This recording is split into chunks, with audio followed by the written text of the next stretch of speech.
This is our weekly training, our inborn fear programming, its cost, and how you can master it. So let's talk about that. So we are all born with inborn threat stimuli, or also called unconditional threat responses. We all have them. You cannot circumnavigate them. They are inborn.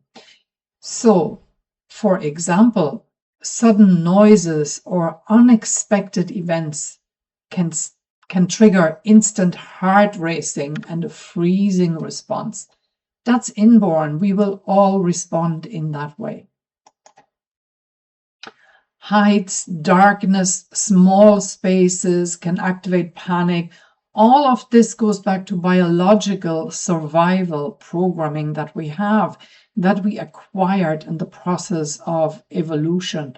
And some of that will even stem from our evolutionary ancestors, so other mammals who came before us. And I just want to adjust. Maybe I can't adjust the size of this picture at this stage, or I can. So another inborn unconditional threat stimulus is bitter tastes or foul odors provoke gagging and a spit out reflex. So think about that. Why would we have those features built in terms of survival programming? We would have that here because we're trying to avoid being poisoned or taking in any substances that could do us harm or leading to our death. The sight or smell of a fire can trigger a fear alarm unless we are in control of that fire. And of course, that's because when we were living out in nature and there was maybe a wildfire or a prairie fire, we had to escape. Spiders, scorpions, snakes, wasps, large predators like lions or like sharks will flag threats or our threat system for us. And of course, that is the case because any and all of these can kill us, essentially. Angry or aggressive human faces will trigger fear. And that we learn from a very young age, from when we are babies, because of course we could be threatened. Our life might be threatened when faced with angry, aggressive humans. The idea of meeting strangers can trigger fears. And why is that? Well, that's the case, of course, because we're programmed to stay with our tribe, our family, the people related to us, because that's where protection exists for us historically, and not with strangers. And then we have something like public speaking, where we are flooded with fight or flight, adrenaline, and our inborn fear programming that requires us to be accepted by the tribe is challenged, because here we have an opportunity to stand out. But when we stand out, we could risk rejection by the tribe when we really, really need to belong.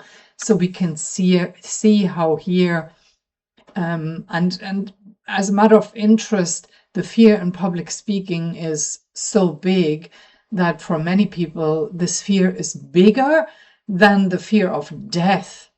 So we can see how even with something that seems entirely unrelated, like public speaking, that seems so much of the modern world, our survival programming plays into this. Changes in routines, like when we are moving house or we are facing novel situations, like the first few days at a new job where we know nothing, they will create unease for us. And unease and uncertainty will always come with hypervigilance and threat scanning. So this would be fairly natural to a degree. So But what you might already be asking yourself at this stage is, well, why do some of these unconditional threat stimuli develop into intense fears for some people and not for others? And you may ask yourself, why are these sometimes so much reduced in the intensity that you don't even notice them? And why are there other times when they are highlighted and you feel them so intensely? So what I want to explain to you now is some of the biology of what goes on around fear. So if you wanted to remove all of those fears, you simply cannot do that. You cannot remove them because they are biologically determined. But what we can do is we can lower the intensity by reducing chronic fear that we hold. And thereby we will also retrain our nervous system and how it responds to threat. So basically lowering the threshold at which the system is going to cry danger. But what's the biggest source of this amplified fear in the nervous system? So if you ask me, and if you ask many other experts in the arena that we're talking about here, for me, it is what I call faulty childhood programming. Of course, it's trauma as well, and trauma may well be part of the picture, but it doesn't require trauma to intensify your fear threshold. Faulty childhood programming is, to me, very much unseen, probably the most unseen problem that we all face, that determines our future very much so in relation to how we live our emotions, and in relation also to fear programming when it comes to teaching the body, teaching the brain that certain situations are safe. When you have a lot of chronic fear in there, and that fear may stem from programming you cannot even remember at this stage in your life, guess what? In terms of evolution, fear will always win out, and the system will prefer to overreact rather than to not react at all. But so when you have a lot of faulty childhood programming in there, and we will talk in a moment about what constitutes faulty childhood programming, what happens is that your proverbial stress bucket, which is finite in terms of how much stress it can contain for you, once you come into adult life, is already pretty full. There's already a lot of stress in there. And so small things, relatively small challenges like public speaking, may be able to tip you over the edge into territory where you're suddenly feeling anxious or emotionally overwhelmed in some way. So what is faulty childhood programming? And what it is the more subtle form of, and again, I want to reduce this picture a little bit if I can, and then go back.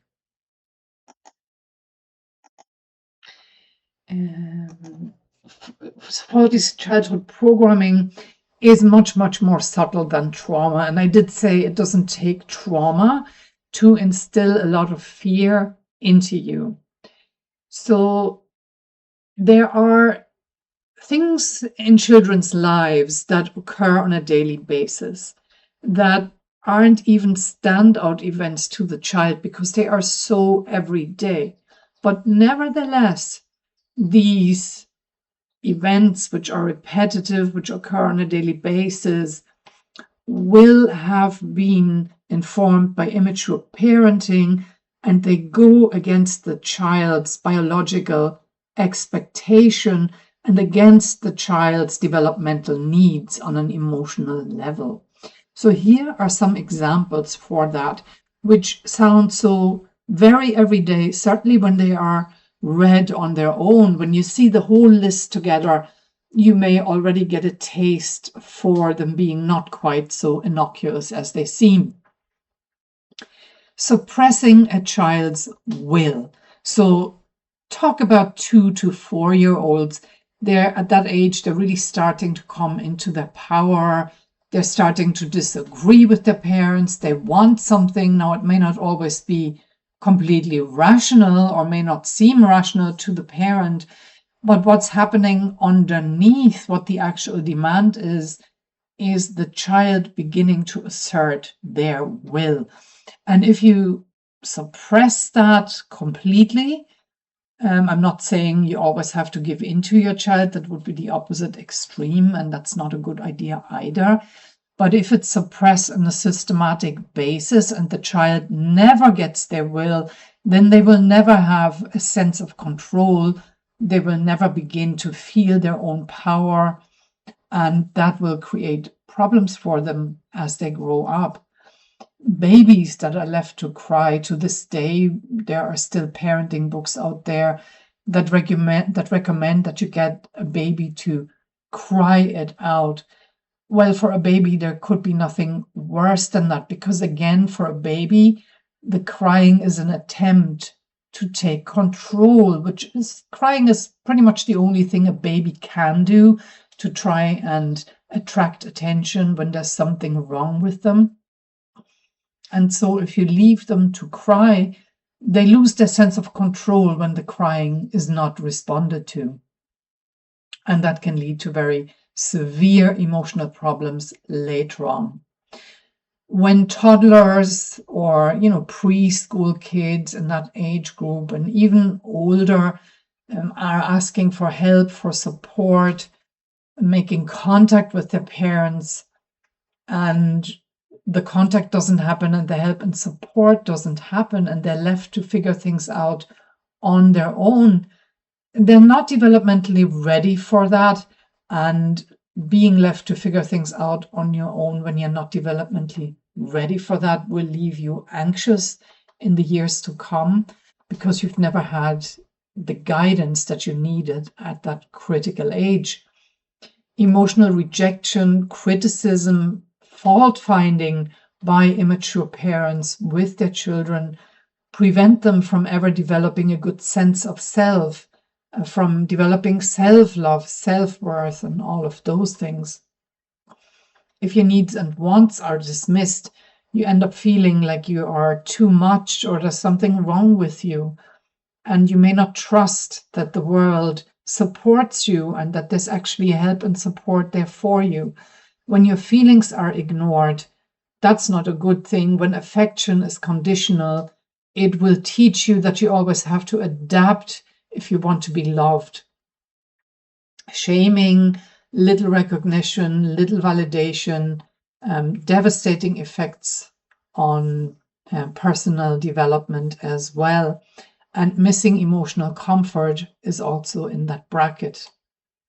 So you can already begin to develop a feeling that, any one of these things standing on their own, they seem innocuous. But when you're experiencing just one or two of these things, maybe for many years, every day or most days, that's going to be a different ballgame. And that's what I call faulty childhood programming. And we then move on to some more severe problems that occur in childhood that I work with a lot in my work. These are called adverse childhood experiences. There was a very large study done in the late 1990s with a very large cohort, so it was significant. And since there's been a whole body of research around adverse childhood experiences, so this is significant, it stands, there's a lot of science behind it.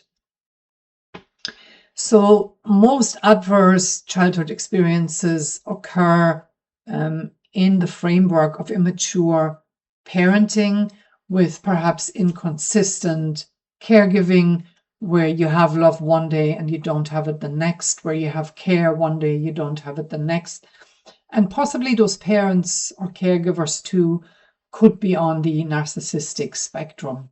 And what we see then is we see, for example, a home where there's a lot of tension emotionally or even emotional coldness. You may look into parental conflict or separation that's not done well, that the children are fully exposed to, or where the children maybe even become bargaining chips in the process. And that would be an adverse childhood experience. An early caretaking role, and that happens much more frequently than you would think, where children either swap roles with the parent and become the parent's caretaker, or are left to take care of younger siblings. That occurs really frequently and comes in again under adverse childhood experiences. Pressure to be the good child when you cannot actually be yourself and just be a child who will make mistakes, who will not always get things right, and who may even do outrageous things at times and try themselves out. If you cannot do that, then there's something missing from your free childhood.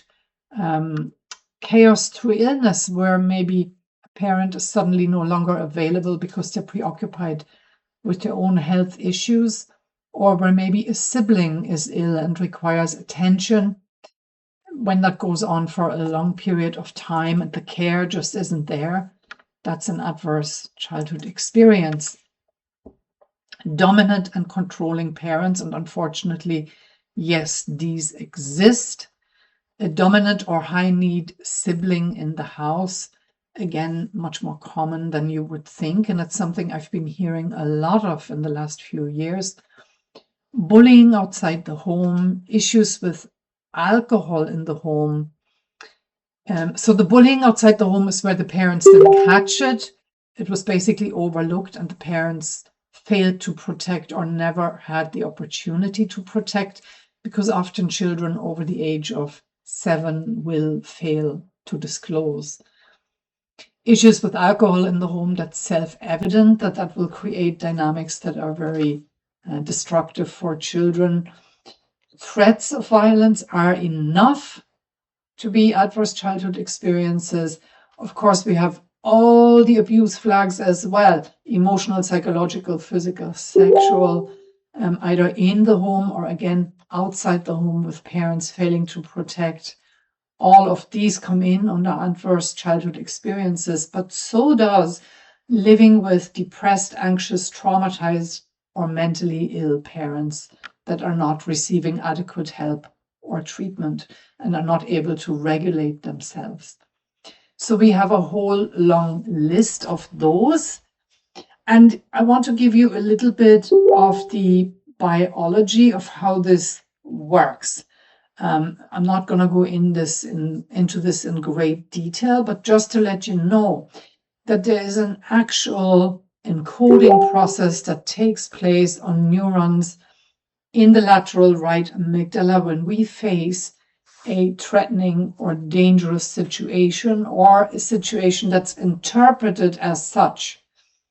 And what happens is that certain receptors are then anchored to the cell membrane with the help of phosphate molecules, as illustrated in the graphic.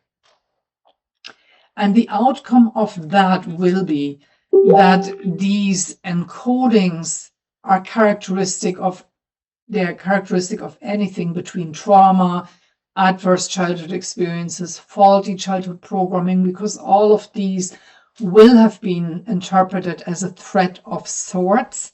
So the encoding goes across the entire spectrum. It is relevant for all of these. And it ensures that these experiences are encoded, the memories to those are encoded as long-lasting. They are very hard to remove and result in fight, flight, freezing, or defensive rage responses. And that's why they are so hard to remove because they are designed to be long-lasting. And then you come into adult life and you're faced with this dilemma. You have a prefrontal cortex, which from the age of 24 is then fully developed. And that prefrontal cortex is the place where your rational thinking takes place and where your logic sits. And what also sits in there is your desire to grow and develop as a person.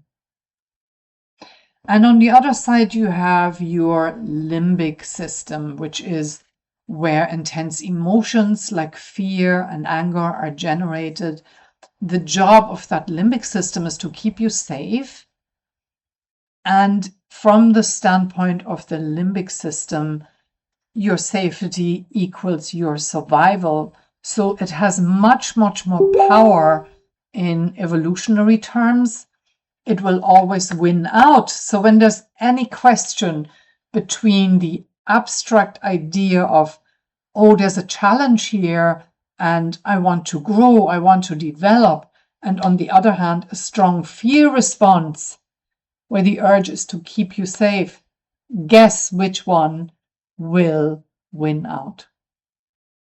And if you're watching this, drop an answer underneath this video into the comments and say which one will win out. I think it will be obvious at this stage. It will not be the challenge, it will not be the new, it will not be the prefrontal cortex, which is very much an afterthought in evolutionary terms. What will win out, of course, is the fear programming. And then say you're moving into career or business, you are now an adult. That fear programming that kept our ancestors alive against lions, fire, storms, all the challenges in nature, it simply won't work so well for you in business. Instead, it can freeze us.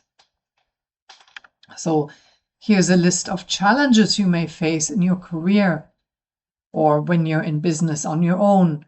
Networking with strangers, coming up with bold ideas, setting prices, charging clients, embracing change.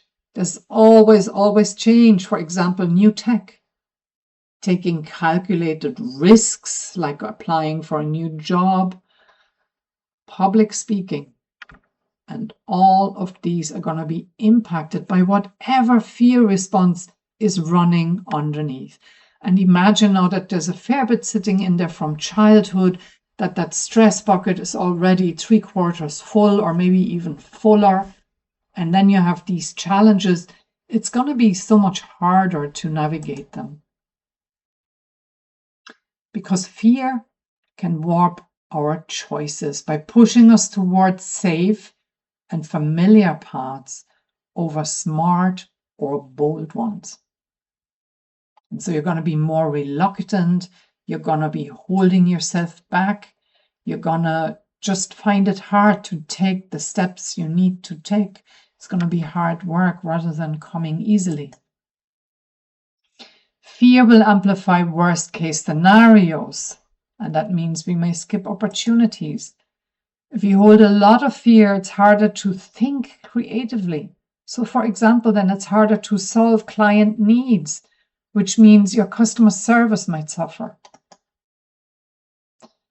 And some other things that may happen. You may overthink your decisions because fear programming can make even small business choices feel like they're high stakes. And then you second guess yourself. You may find yourself underpricing your work. If you fear rejection, if you fear losing clients, and you're operating from that place, you may end up charging less than you could or you should. You may end up overworking. You may end up burnt out when fear says, I must deliver perfectly every time. You end up carrying too much for too long. And there may be a difficulty delegating when it just feels like such a challenge to trust other people. And then it's hard for you to hand over tasks, even when you're overloaded.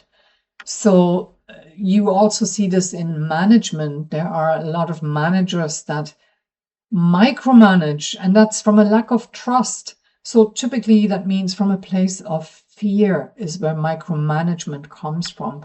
And they keep doing it even when they are overloaded and they're not trusting their staff or the people they manage because they are overloaded. Fear of visibility. So when you find it hard to post to social media, to be on sales calls or whatever you have to do to sell your product, when networking is a challenge for you, when public speaking is a challenge for you, and when all of these things trigger those old threat responses, you want to hide rather than market yourself because fear will emphasize taking the safe option, which is to hide. Procrastination disguised as preparation. That's another thing I see many business owners walk into, where fear can look like planning. It can look like you're researching, like you're preparing, like you're delivering perfectly, but secretly you're waiting for the right time. And that waiting period can actually block action taking. And of course, in the end, it's action taking that brings you forward. It's not the perfect presentation. And this can lead you also to chronic self-doubt, where fear programming can create a feeling that you're never quite ready, you're never qualified enough, you're never good enough, etc., etc. And of course, then you tread in the same footsteps. You may also end up playing small when you try to avoid risk and when expansion seems like a threat, when raising prices seems like a threat, when stepping into bigger opportunities seems like a threat. You end up playing small because small feels safer. And so how can you begin to conquer fear programming? So when you work with your prefrontal cortex, your rational thinking, I highly recommend cultivating a mindful part of you that observes you on a daily basis.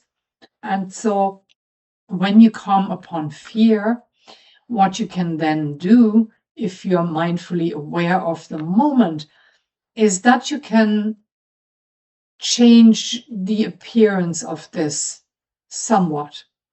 You can do that by focusing on the physical feelings rather than using the word fear or the story related to this fear. You can say, all right, I have this public speaking opportunity. My heart is racing. I have butterflies in my stomach. So that's the physical feeling language. And then you can even choose a better label. And rather than labeling it fear, you can say, all right, I'm really excited about this public speaking opportunity. That's why my heart is beating faster. That's why I have butterflies in my stomach. I know I can do this. I'm actually really well prepared. And now I'm going to use this energy of excitement to fuel me to give my best performance ever. So changing the storyline, changing what you perceive, and rather than delving into the fear, reframing it as in the body sensations you're experiencing and changing the label quite consciously so that it can work for you.